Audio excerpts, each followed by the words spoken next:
Welcome, everyone. I'm Lady Fuller, your host for Habits for Happiness, a new show right here on Voice America's Empowerment Network. Today is our third episode here on Voice America, and today to talk about the habit of movement is the incredible change agent, dance, and movement master, Jayne Gottlieb. But before we bring Jayne on, I just want to reintroduce myself. I'm Lady Fuller, a habits and success coach. I help people find their internal happiness through habit change. Each week, I'll be coming to you with an incredible guest like Jayne, each of whom will discuss a habit that has been pivotal to their inspiring success. But without further ado, I'd like to introduce you to today's guest, the super impressive yoga and dance master, Jayne Gottlieb. Jayne, welcome. Thank you. I'm so happy to be here. I'm grateful to be called impressive. Thank you. You're beyond impressive. And I'm going to read your bio, which is even more impressive. So just stick with me while I give you props here. So Jayne is a potent, fun, free-spirited, and powerful community change agent and entrepreneur. She is a longtime yoga and meditation teacher, business owner, and in-body movement coach who encourages personal growth, elevates physical and emotional health, and inspires fully alive living. Jayne is best known for founding and developing Aspen Shakti, where I practice, and the Body Practice, which has been one of the most influential and cherished local businesses right here in Aspen, Colorado, where she has helped to uplift the mental health and community connectedness in Aspen for nearly a decade now. Jayne leads through her vigorous, devotional, and transformative classes, as well as her ability to bring lightness and soul into life on and off the mat. She embodies what she teaches and leads, inspires students with the same drive and encouragement she gives herself. Jayne draws on her ever-evolving knowledge of the body, spiritual psychology, anatomy, kinesiology, yoga, priestess studies, ritual, and meditation to lead and craft her classes and coaching. Most recently, Jayne is enlivening students from all over the world with her magical, virtually unexplainable, cathartic workout known as the Body Alive. Can't wait to hear more about that. Over 10,000 hours of teaching she has. She's certified in Buddha yoga. She's a headliner on the Mountain Festival, a lead yoga teacher and facilitator at the Wanderlust Festival, and a lead educator in curriculum design at Wanderlust as well. She's been a speaker and panelist with many charities and founder and creator of the Body Practice. Welcome, Jayne. That was a mouthful. You have an extraordinary life. Well, thank you. That is a mouthful. Listening to it, always, that's an interesting experience. Yeah. So, the honor is all mine to have you here. And I just want to let the audience know, I know you personally, and I want to tell the audience that, without a doubt, you're probably one of the brightest lights that I've ever encountered. So it is such an honor to have you here. I know that will translate to the listeners as well. Thank you. And lady. I want you to tell us a little bit about the habit you chose today and why you chose it. So you've got the floor. All right. So the habit of movement, and the reason that I chose it when you asked me about all the habits, which there's all kinds of them and how they all work together, is sort of the individual magic puzzle, I think, of how we each shine our light bright. But movement specifically, I think of it as it literally means to move. And I operate under the philosophy that nothing changes if nothing changes. So, I love that. I love that. Right? And even the movement, if the movement doesn't change, things start to stagnate. And one of the key components of certainly my happiness is being in the flow of life, is feeling like I'm part of it, something, I'm connected, I'm alive. I can I can sense my light. And to me, similar to a fire or a light, the best way to fan a fire is with breath and energy and movement. And it's changed my life. So it's one of the habits that I turn to. Lastly, I'll sort of share as to the why. A long time ago, when I started my first yoga studio, which I've actually had a handful, as they keep moving themselves, literally. Movement in amongst themselves, right? Yes. It's the idea that motion changes emotion. So I know that when I get stuck or heavy or dense in my thinking, which the mind is designed to sort of go down the path that we already know, that it already knows. The idea that motion changes emotion, breathing in air and moving the body and grounding in that way has been transformational in my life, like every single day. Yeah, I just want to come back to this idea of motion changes emotion. I mean, that is just like a writer downer if there ever was one. So tell us in your personal life how motion has changed your emotion. In my personal life. Well, I grew up actually as a dancer and a swimmer. So an athlete and a dancer. I grew up in Northern California. And I will just share that one of my mentors, before I started the yoga studios, I had a children's musical theater company in the Valley. And I modeled that whole thing off of my mentor named Marilyn from Northern California. And from the minute I saw one of her musical theater productions, which had 80 children in it or more, and I was probably 9 at the time, 80 children moving in unison. I remember distinctly, like sitting, I know exactly where I was. I was at the Marin Art and Garden Center, and I was like on the edge of my seat, so moved by the energy and motion. Obviously, I couldn't put it into those terms and those words at the time, but it's like the gentleman of the movie critic guy, when he's on the edge of his seat, he's literally being moved to express and moved to come alive. And I remember that when I saw all those human bodies together and they were accessible because they were children, they were my age. I knew from that minute on that like I was going to be involved in whatever art form that it could be that included movement and momentum and the feeling of being alive in my body. Oh, I love that. I can see it. I think for listeners, they can probably see this visual too of you there on the edge of your seat. So then at age 9, you decide that you're going to, have a life with movement, and you're so moved, to pun intended here. So then what happened? So got involved for many, many years with that incredible theater program, and actually came right after college. I moved to Aspen. So 21 years old.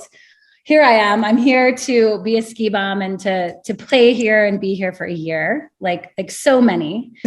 And I love this idea of this through line of movement. It actually is very interesting because I was working actually in a dinner theater, a really incredible old famous dinner theater called the Crystal Palace, which is was an extraordinary institution in Aspen. I was really honored to be a part of that.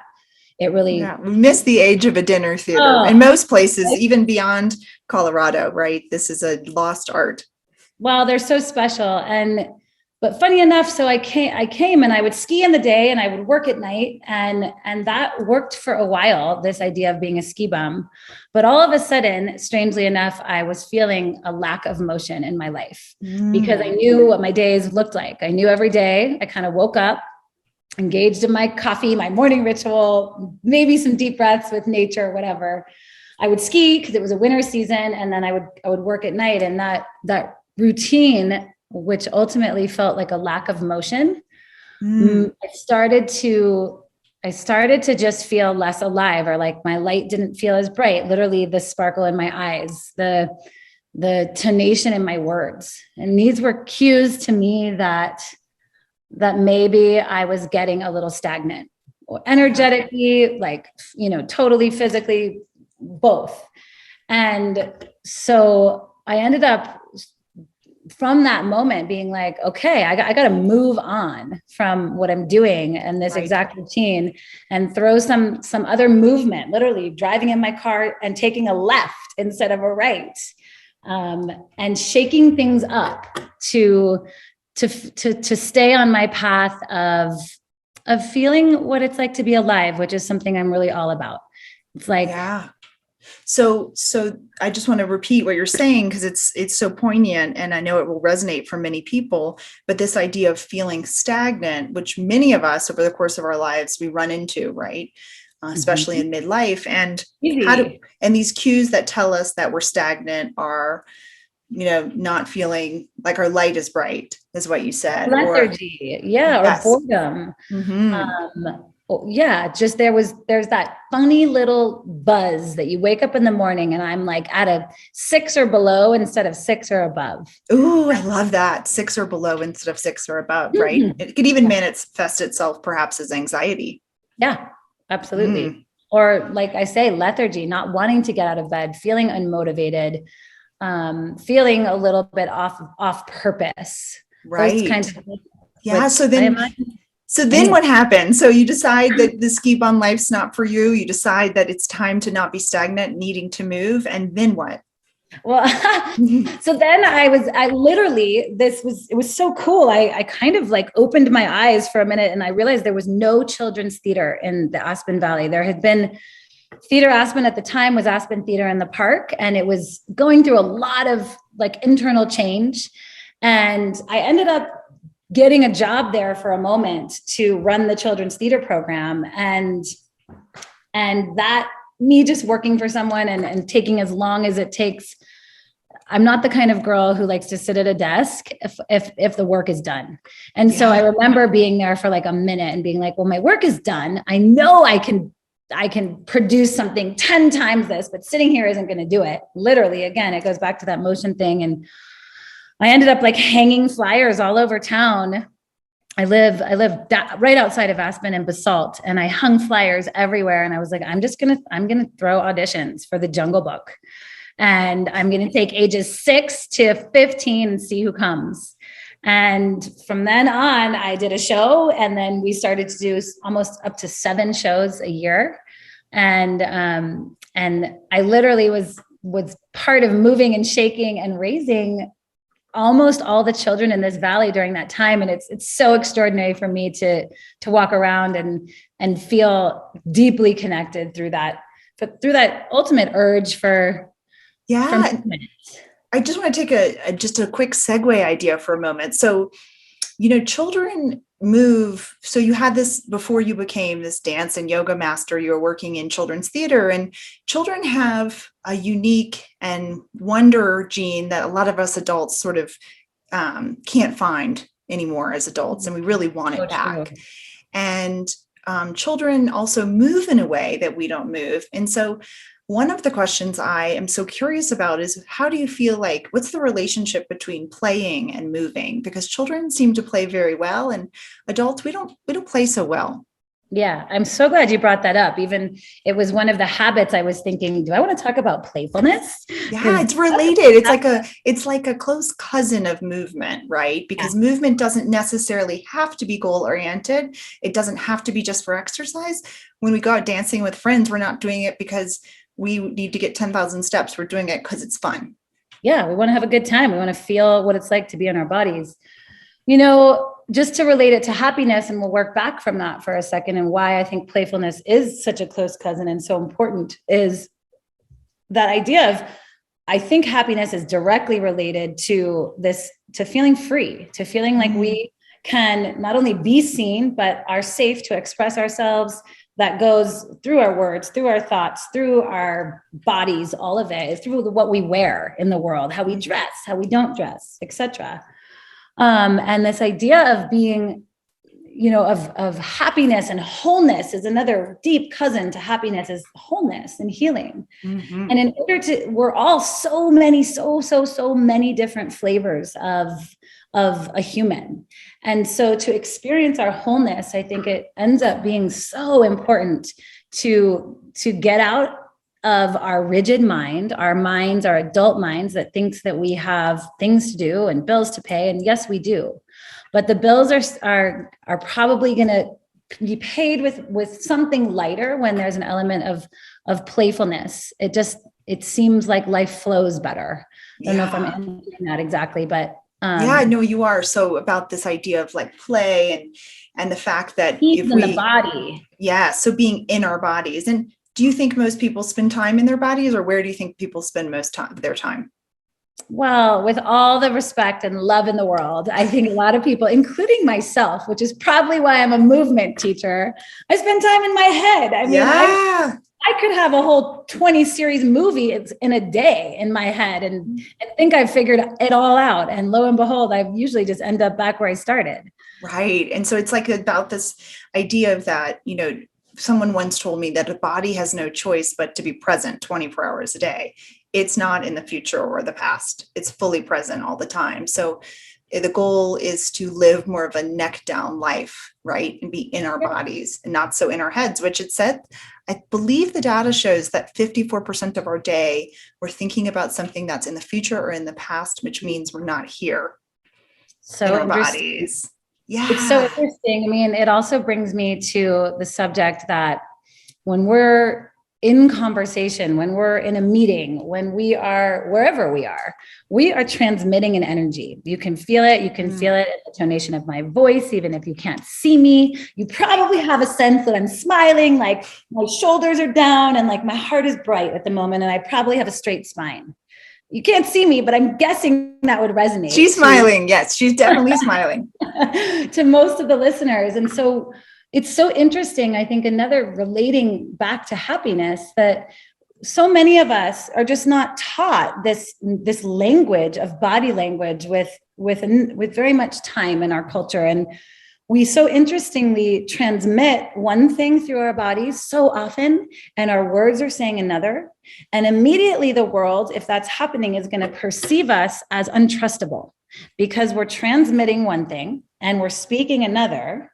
And all of a sudden, your power as the one transmitting and speaking is going to get diminished if people don't trust.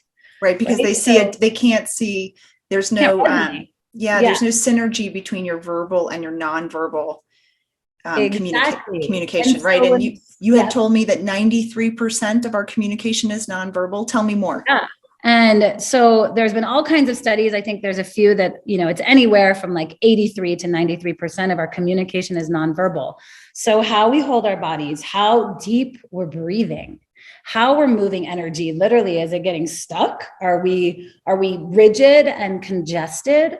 Or are we open and free to even receive the information or the presence of the other human in front of us?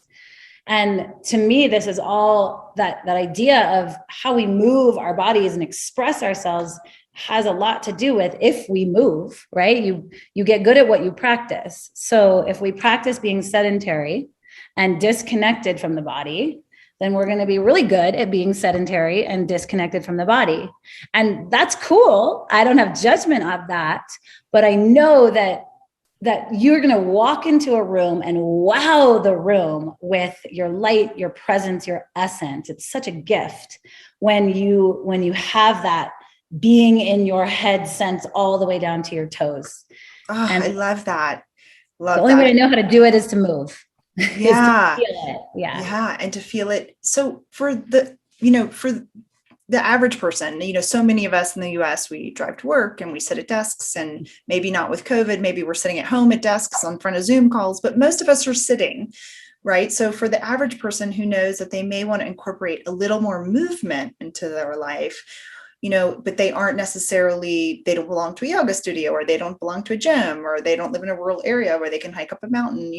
What would you recommend in a normal course of a day? How much should someone be moving, and how often, the average person? Wow. Well, I'm going to first give the little tips and then I can speak to how much. I mean, I would almost say every 15 minutes, take a 3-minute break. Ooh, and I think love it's this. as simple as like standing up, putting your feet on the ground. We can all do that. Roll your shoulders up to your ears and back. Just get the tension out of your neck and behind the heart. Maybe roll the head around to the right and left a few times. Take a deep breath in and exhale some energy, and walk around your desk, or walk 10 steps forward, 10 steps back. And I guess I would also say really important to bend the legs. So just because it's going to help really get that motion lower when you bend the legs and ground into it. Does that make any sense? Yeah, I love that. And so simple. I think there's probably a lot of employers and managers also listening and, speaking to them and, encouraging this in their workforce, because it is so powerful, right? It gives blood to our brain and blood to our bodies, and makes us more efficient and more effective in everything we do. Because we do think, or at least I think, that sometimes if I sit at my desk and just power through my emails and I don't take time for myself to move or to drink water or whatever, that I'll get more done. But I think the opposite is true. Yeah, I love the idea of like every email you send, get up, like shake it off, roll your shoulders, take a big sigh, deep breath in, and then email 2. Yeah, totally. So I've taken, this is making me laugh. And it brings up this point that you can't really shake your butt and be unhappy, right? So tell us about the booty yoga that you teach. And if someone wanted to find a booty class near them, like the power of shaking your butt and how it releases dopamine on top of all the other wonderful things you do. Because this is a really specific yoga class that really highlights emotion. I could just say, I have been to many booty yoga classes, and it's spelled Buddhi, right? Mm-hmm. And, Jayne's in there and she's a fabulous dancer, and there's men and there's women, everybody's shaking, and you're thinking, or at least I'm thinking to myself, these people, they really needed this class today. And it's impossible to shake your butt in a yoga class and be frowning. So tell us about booty yoga. Yeah, well, that's actually what has transformed into the Body Alive through sort of all of my backgrounds. But the idea is very much like you said it, Lacey. First of all, the whole body has to get involved to shake your butt, believe it or not. Like, you actually can't shake your butt without sort of being full on. Yeah. And it makes you laugh because it's funny. It's funny when you can do it because you feel like a badass. Funny when you can't do it because that's just funny. And it's this incredible expression of like liberation of knowing that you got this. That's where I find so much resonance with it. It usually requires loud music and all those things sort of make you move, which is a habit to happiness. It is, and for the dawn of time, people have been dancing in music around campfires and whatnot. And we've lost connection to that, right? Because we live in a much more modern society. So would you say that if someone was to go out dancing, that is productive and a happy habit? I think it is like one of the top happy, productive habits. Do it. So everyone needs to find a booty yoga or go out dancing somewhere near them. Move their bodies. And before we go to break, I just want to start talking about this idea of we talk about in history, people have always danced and have always had rituals around dance. And then we talked a little bit before the show about this idea that animals shake it off and that we're the only animal in nature that doesn't. And can you tell me more about how animals do the shaking and why they do the shaking and how and what they're releasing and how we can sort of do the same thing? I think it's super interesting that we've evolved past the sort of basic instinct of shaking, right? And then, but it hasn't served us to not continue on that sort of basic instinctual shaking. So you'll see with an animal, when they get stunned, that's sort of the most obvious place, or of course shaking water off, but more when they get stunned and you can literally see like fight or flight, cortisol, adrenaline, like stun their body. That's the whole point. It's so that they fight instead of flight. They're right there. And the way that they get themselves out of it is literally, it's a shake off from head to toe. It's a strong shake and off they go as if it never happened. I mean, it's really extraordinary. And we've all been in the experience of like almost being in a car wreck, right? And when that happens, like the heart just like gets enormous and adrenaline, you can barely breathe and cortisol is everywhere. It's like, it's stunning, literally. And just to use that habit of shaking it off for like a minute and literally like releasing all that trauma energy, it's a whole reset. It's a whole reboot.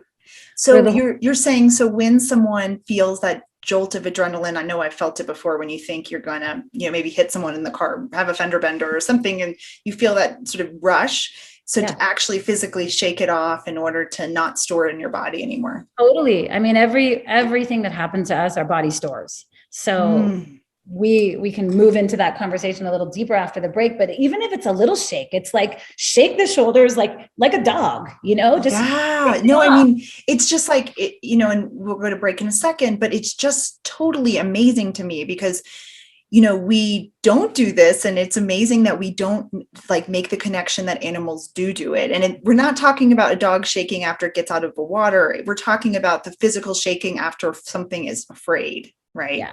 Yep, Yeah. exactly. We just get so shy, and it becomes so awkward to move our bodies. And that's, I guess my point is, if you practice movement, be it an intentional walk, rolling your head around, rolling your shoulders, you start to feel okay with the movement, and everything kind of builds from there. Oh, okay. So hold that thought, Jayne. We're headed for a break, and thanks everyone for hanging in there, and we'll be right back.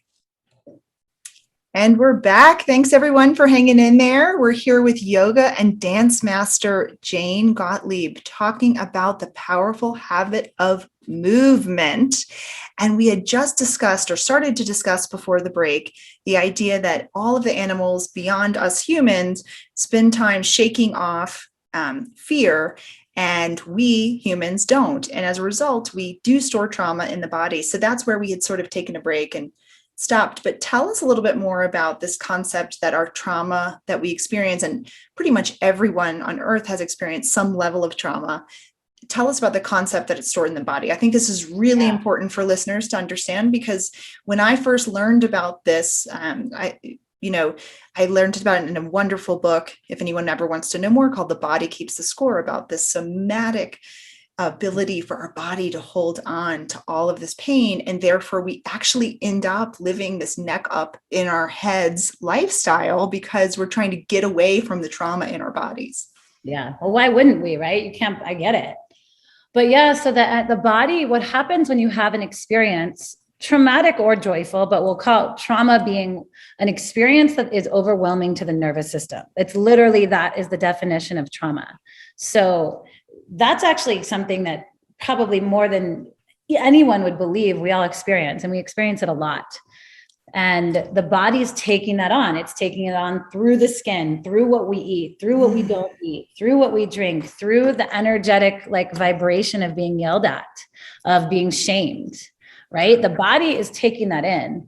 And specifically, the trauma is stored many times more violently, or shouldn't say more violently, powerfully as we're younger, right? Yep. It's like, I don't know, maybe you've heard the little saying that, our issues are in our tissues. I love that. Our issues are in our tissues. That's extraordinary. Yep. And so what happens is, the body takes it on because the mind doesn't know how to handle it or process it, takes it in, and then we hold it. We hold it until either we are, happen to be playing and something gets released through laughter or tears. We don't even have to know what the situation was. That's the beauty of when the innocent child sort of being so playful and moving the energy, or something, more serious and more impactful.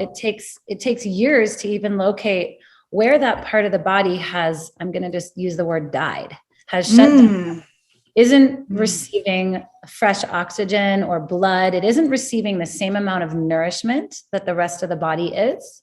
And again, that would be how we sort of progress in the opposite of happiness in an embodied level, which would be disease. And which is why there's so much research out there these days, how so much illness is caused by not moving this energy, by our psychosomatic states.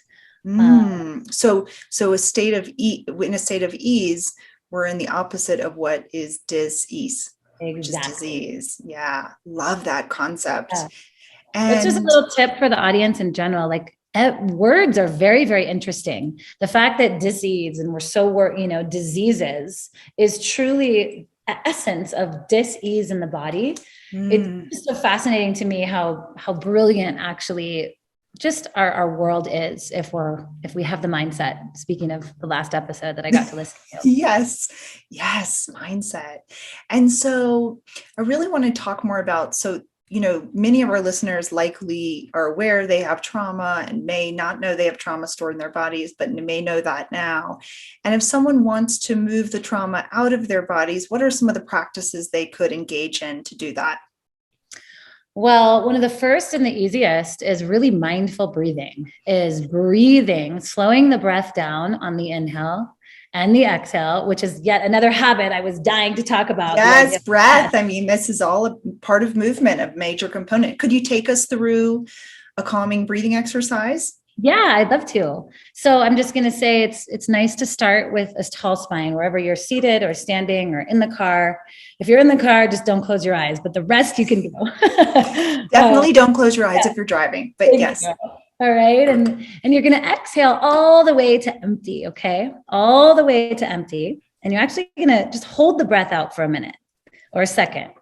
And I want you to hold it out so much so that you start to feel the hunger and the desire for the life to come back in. So you're holding the breath out. This is called receptive breath. And then on the inhale, you're going to inhale, whether it's through the nose or the mouth, all okay, but you're going to slow it down and take 1,000 years and actually feel the breath as it comes into the lungs and the heart and maybe behind the head and neck and down into the toes. And then on the exhale, you let it go as if you were releasing 1,000 pounds of whatever. And just 3 of those really reset the nervous system and truly create motion in the body just through the breath. Yeah. So tell us about this concept of, oftentimes in yoga, we hear about this idea. Well, thank you so much. That was so beautiful. And I actually feel calmer. But, and for people to be able to practice that at their desks, maybe if they don't get up every 15 minutes, they could do 15 minutes of getting up and then do breath work.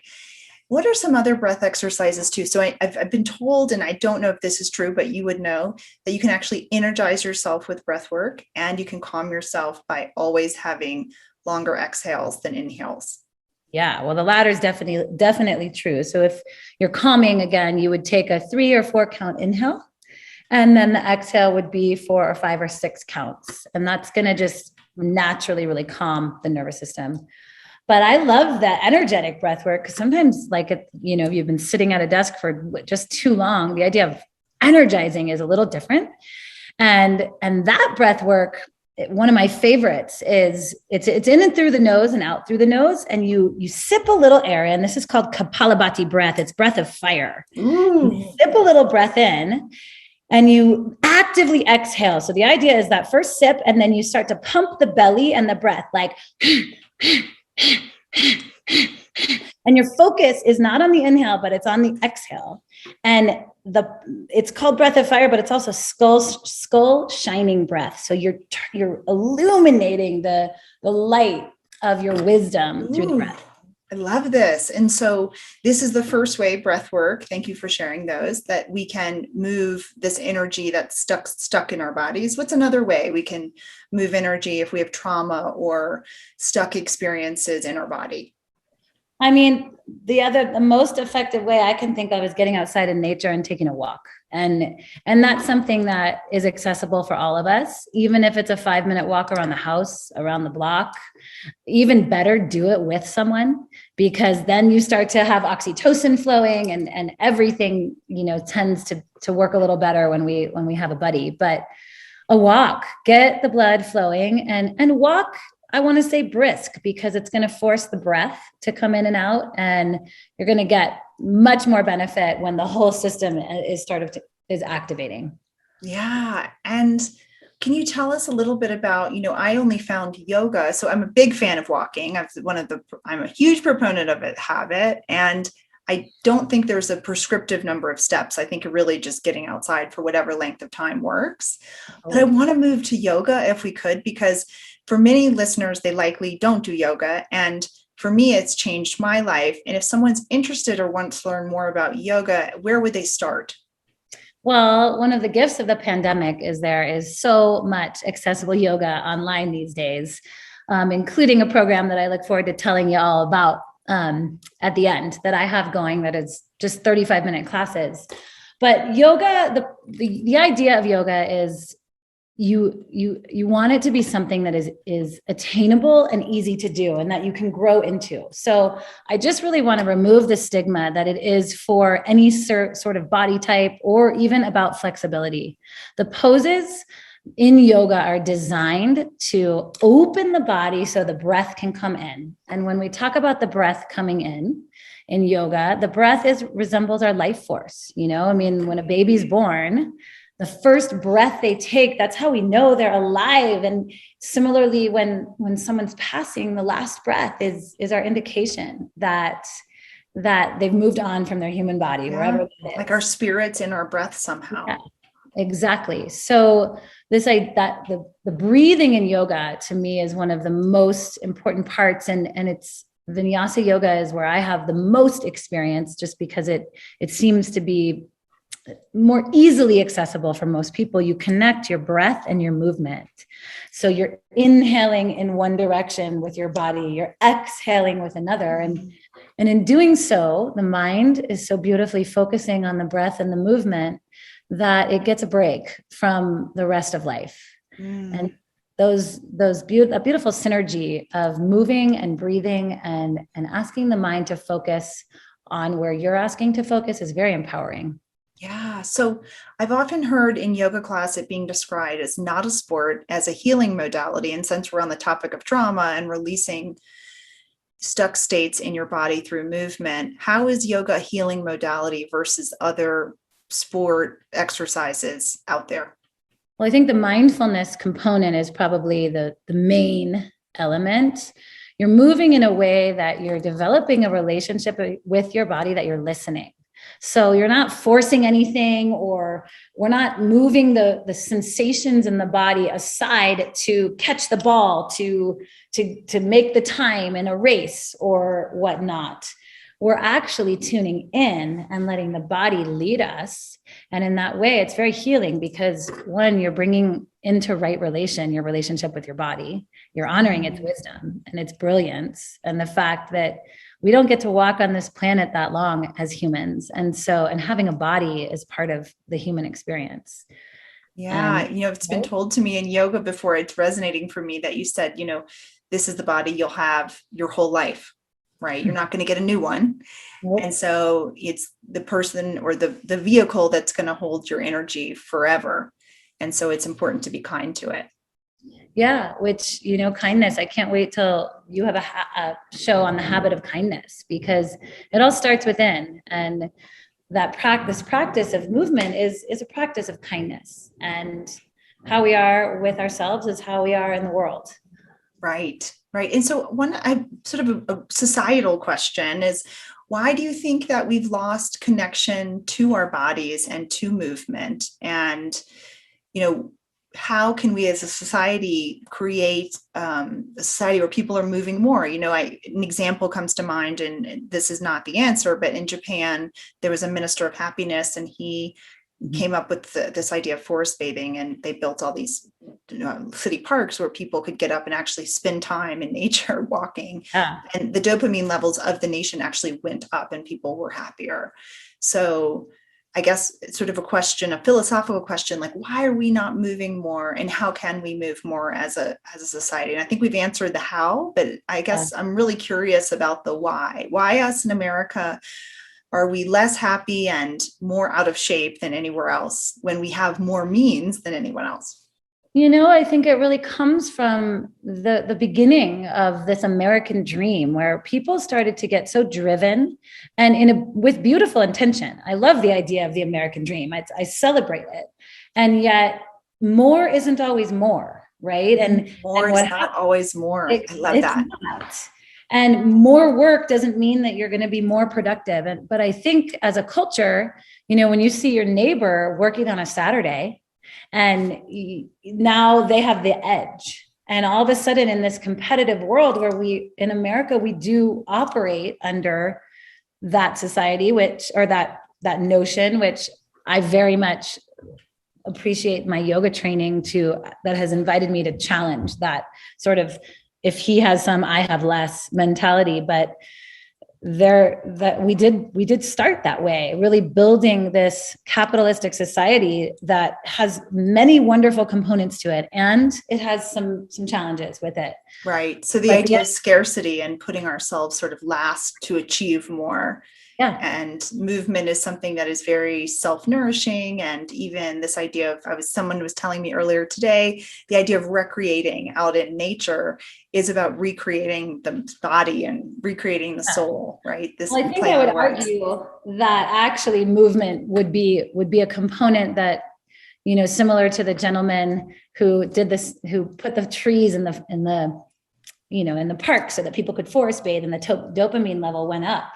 I would argue that, a culture, any sort of even huge corporation culture that put movement into a high value, I imagine their output would ultimately far outweigh the group that is sitting and working. And I think we're getting to there, but I think there's some conscious choice to get there. Yeah, that's so interesting, right? So it's just like the societal shift about this mindset of moving is creating more effective and efficiency in the workplace, even though we've been conditioned to sit at our desk and just type out emails all day long. We see that with Steve Jobs was a big proponent of the walking meeting. I think Mark Zuckerberg was also, he does some walking meetings, and this idea that we can actually do meetings with others while we're either moving or meet someone for a hike versus meeting them on a Zoom call if they live close to us or something like that, that moving is better for us, right? Totally. Yeah. You said that really well.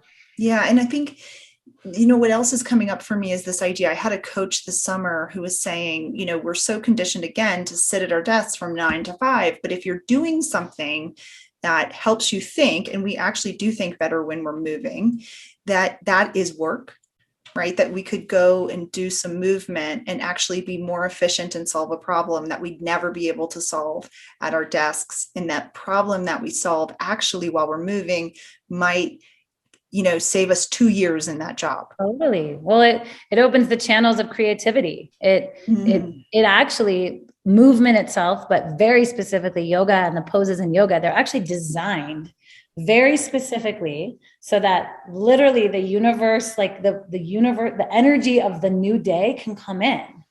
And does that make any sense? Yeah. So what you're saying is that there's a real strong correlation between creativity and movement. Huge. Yes. Huge. Yeah. Yeah. I mean, most artists don't sit at a desk all day. Right. So let's find out. So the audience, I'm sure, is totally intrigued about how they can access any of your classes. So tell us about your yoga studio, your virtual yoga studio, how people can find out more about you. Thank you. Well, the quick plug, if you're in Aspen, I own a wonderful, wonderful studio called Aspen Shakti, and Shakti itself means it's the creative energy of the universe. It's said that anyone or anything that has Shakti is alive, desirable, and luminous. And so, I love that. So that's what we practice. We're a very, very warm and friendly studio where everyone is welcome, all levels and all abilities, and come for even 10 minutes and breathe and be in community and move. So that's awesome. We're here, Aspen Shakti, but through one of the wonderful gifts, I try to have that good perspective as much as I can of the pandemic was the exploration of online fitness and how do I bring what it is that I've discovered is the most playful and liberating form of movement to the online world in a way where I think the production is a high level and the execution and the usability. And so we created ultimately a practice called the body practice, which is 6 different forms of movement. But what the whole platform, thebodypractice.com, it's a movement platform. And it's so bodypractice.com for listeners. Yep. And they can shake their butts here. They can shake their butts here. Okay, that's the body alive. Okay. But the cool part is that, again, I have a background in story and theater. And I'm very familiar with the work of Joseph Campbell and the hero's journey. And, any good movie, any good book across all cultures follows this beautiful journey of triumph through the hero's journey, where maybe you can all resonate. Like you sort of wake up one day, I'll just go through it really quick. And you're you hear the call of like, I need something else. I'm looking for something else. And so you heed the call, you resist it a little, you kind of start to walk forward on your path. Along the way, you meet allies and you meet enemies.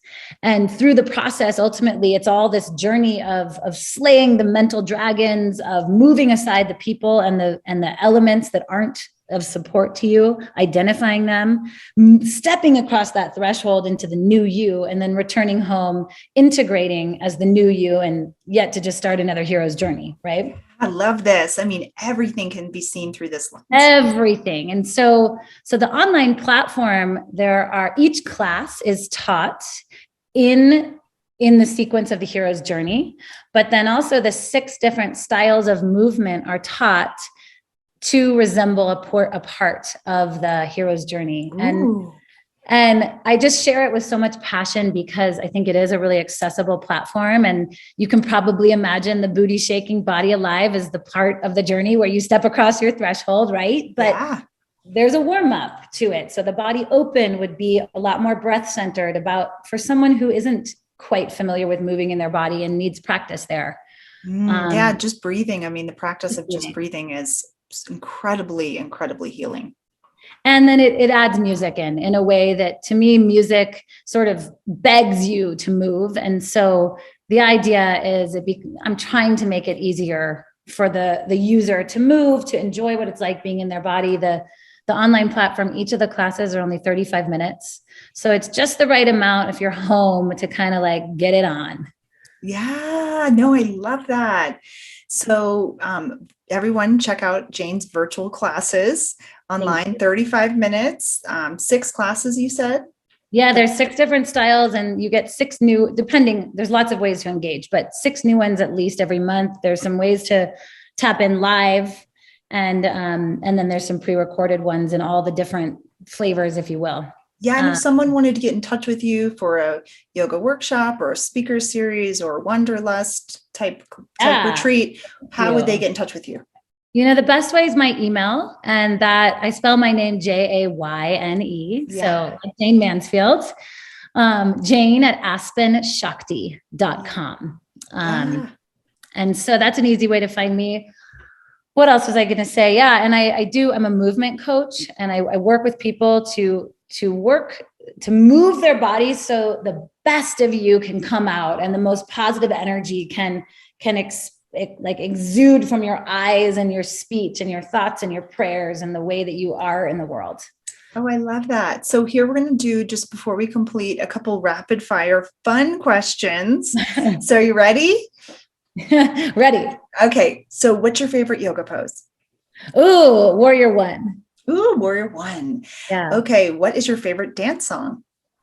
Right now, what am I just loving? I'm going to say I just love any sort of fabulous African style music. Like there's a song called Ode to the DJ. It's very housey, Africano, and it just gets you moving. Ooh, people could put that on in their 15-minute break, right? It's a wild one. That's like the height of class, but that's what I can think of in the moment.